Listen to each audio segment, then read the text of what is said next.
What if I told you the one thing keeping you back from the life of your dreams is the wanting of that dream so bad? I'm going to teach you in the next few minutes how to let that all go. We're going to look at 3 simple steps that will take you out of a state of resistance, which, by the way, is the thing that's holding your dream life back from you.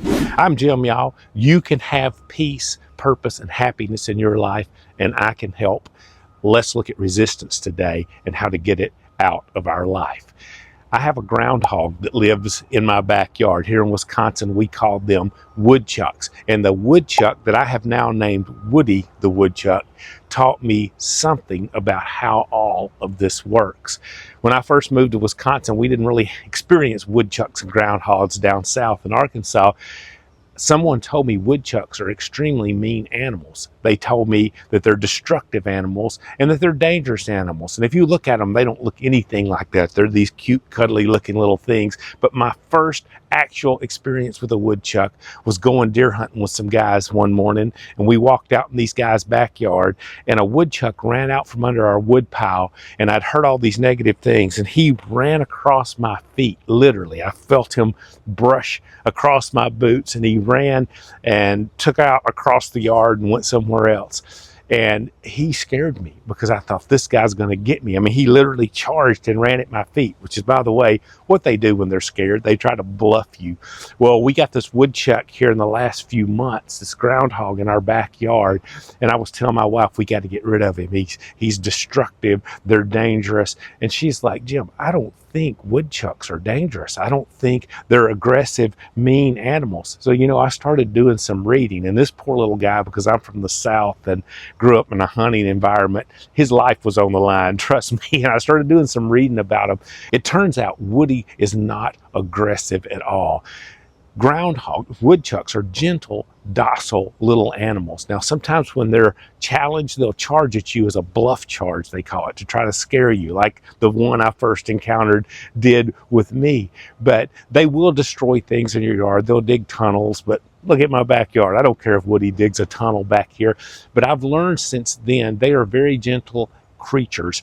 And Woody's so gentle and he's so timid, I can't get a picture of him. I've tried to get a picture back here in the backyard, but every time I come up to a window or every time I turn a door lock or anything to try to get a picture, he's gone. He's terrified. He's a scary little creature. Now, what does this have to do with you living the life of your dreams and stopping the resistance to it?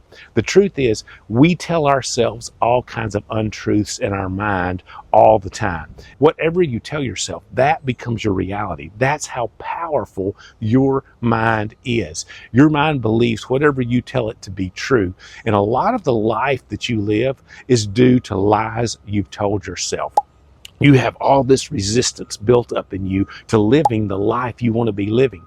You start to think about what it would be like to live that dream life, whatever it is for you, and immediately what comes up? Resistance. You start to say, I would live it, but here's my situation. I would go after it, but here is what I'm experiencing. I would live it if I had this in place. And we've told ourselves all these lies about what's possible and why things are impossible in our life, and that's resistance.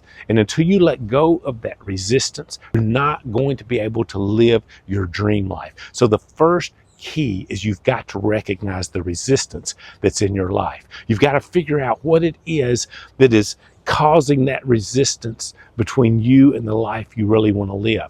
Now, here's where it kind of gets dangerous. Once you set your intention and say, hey, this is the life I could live, this is the life I would live, this is the life I want to live, this is the life I'm going to live, what happens is you begin to find resistance points to that in your life. Sometimes it's limiting beliefs. I know for the life that I am moving towards and living in now, helping guys like you, coaching here online with other folks, that life was held back from me for so long through my own resistance to how I felt about myself. I've talked to y'all on here, I'm very open about it before, how I felt like I'm not good enough to do this. I'm not smart enough to do this. I'm not big enough to do this. And I told myself so many lies that were just simply not true that helped me back. Well, once I got past all that and I started to really want this life to unfold in front of me, my dreams to begin to come true, the freedom that I wanted to experience,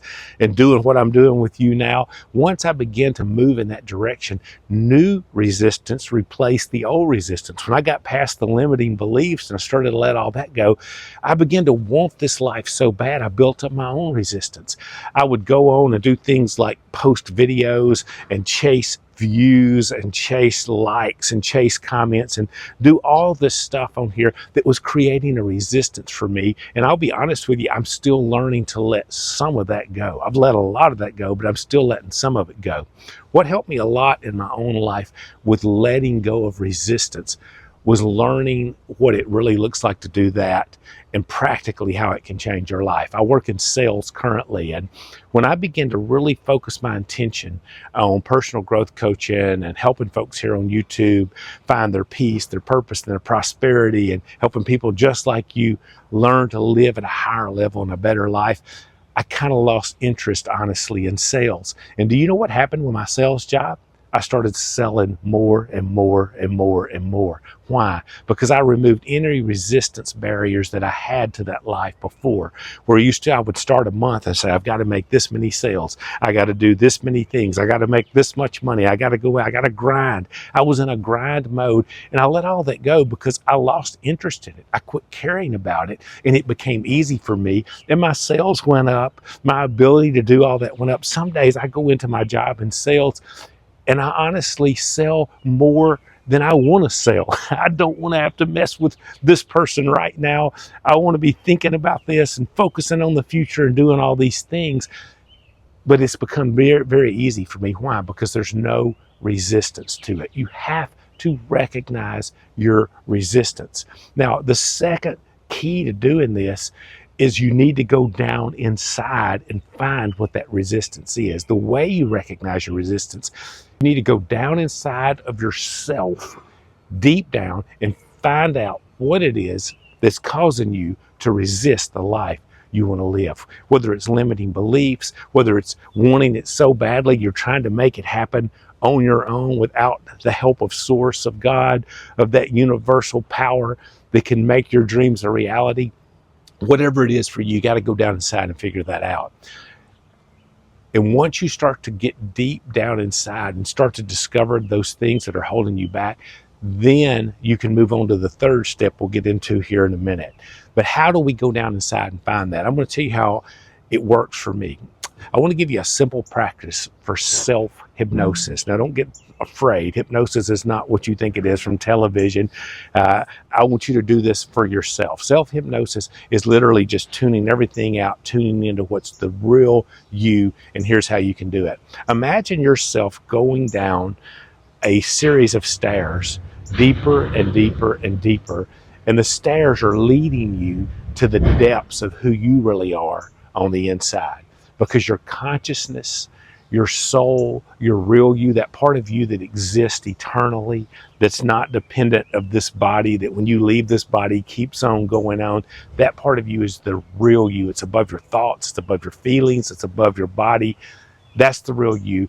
And self-hypnosis will take you there. It'll get you in touch with what's really going on inside. So imagine yourself stepping down these stairs one at a time and take 10 steps downward. Start at the top of your head and say, I'm at level 1, and I'm going to go all the way to level 10.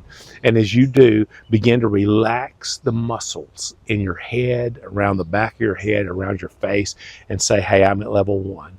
Move down and say, I'm at level 2, and begin to relax the muscles in your neck. Start with the bigger muscles and move to the smaller ones. Then go to level 3 and say, I'm at level 3. Begin to relax the muscles in your shoulders. Say, I'm at level 4. Begin to relax the muscles in your chest and in your back. Just let all of those muscles relax. You're going to feel where the tension is at when you start to do that in your body. For me, I carry a lot of it in my back. You'll start to feel as you go down where it's at. Take time to release that. I'm at level 5, and move down into your arms, move down into your upper torso. Relax all of those muscles. Now say, I'm at level 6. Now you're down in your stomach, all around your lower back. Release that. I'm at level 7. Begin to release around your hips, around the sides of your legs. begin to release that kind of sexual energy center in you. I'm at level 7. I'm at level 8. Release in that whole area. I'm at level 9. Begin to release the tension in your legs.